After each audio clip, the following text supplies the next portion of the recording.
এয়া বিকাশ নে এয়া উন্নয়নৰ গংগা বিজেপিৰ বৰমুৰিয়াই দম্ভ মাৰি ফুৰা বিকাশ আৰু উন্নয়নৰ গংগাৰ এখন সম্পূৰ্ণ বিপৰীত ছবি অতি গাঁৱলীয়া পথ বুলি নাভাবিব যোৰহাটৰ ঐতিহাসিক এইটো মালোৱালি উত্তৰ পশ্চিম যোৰহাটৰ অন্যতম ব্যস্ত আৰু গুৰুত্বপূৰ্ণ মালোৱালিৰ আজি বিধ্বস্ত ৰূপ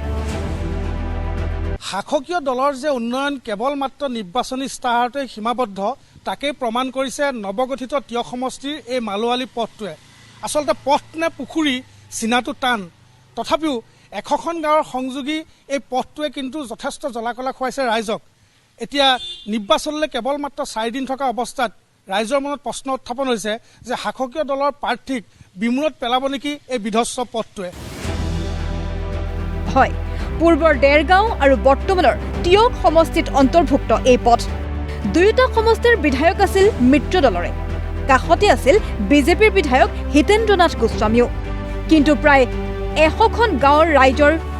যোগাযোগৰ একমাত্ৰ এই পথলৈ চকু নগল শাসকীয় পক্ষৰ পৰিণতিত জমৰ যাতনা ভুগিছে সকলোৱে আমি এইটো ৰাস্তাত 10 বছৰ আমি জিয়াটো ভুগি আছো আৰু এই আমাৰ যোৰহাটৰ আগতে যিজন বিধায়ক আছিল ভৱেন ভৰালীদেৱে তেওঁ কাম কৰি দিম বুলি কৈছিলে তেওঁ কিন্তু সকলো ফল অখাৰ হ'ল আৰু বৰ্তমান এইটো ৰাস্তাই আমাৰ ডেৰগাঁৱৰ পৰা ধৰি যোৰহাটলৈকে দিনে ৰাতিয়ে 24 ঘণ্টাই জনসাধাৰণৰ যাতায়াত হৈ থাকে কিন্তু এইটো ৰাস্তাই কেশৱ মহন্ত হিমন্ত বিশ্ব শৰ্মাকে ধৰি বহুত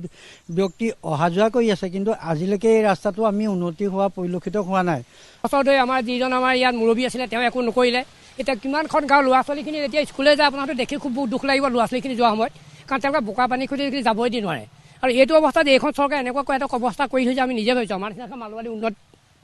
জেগাত কাৰণ যিখন মালোৱালি বুলি ক'লে বা ঢেকৰগাঁৱতো এটা ব্লক আছে হাই ছেকেণ্ডেৰী স্কুল আছে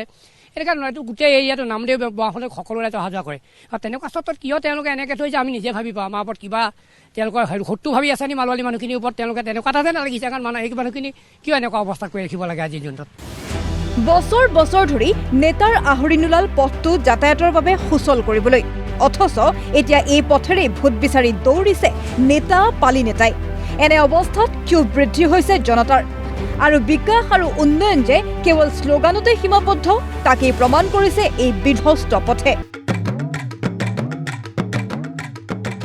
ভিডিঅ' জাৰ্নেলিষ্ট পৰাগৰ সৈতে যোৰহাটৰ পৰা পৰমানন্দ বৰাৰ ৰিপৰ্ট প্ৰতিদিন টাইম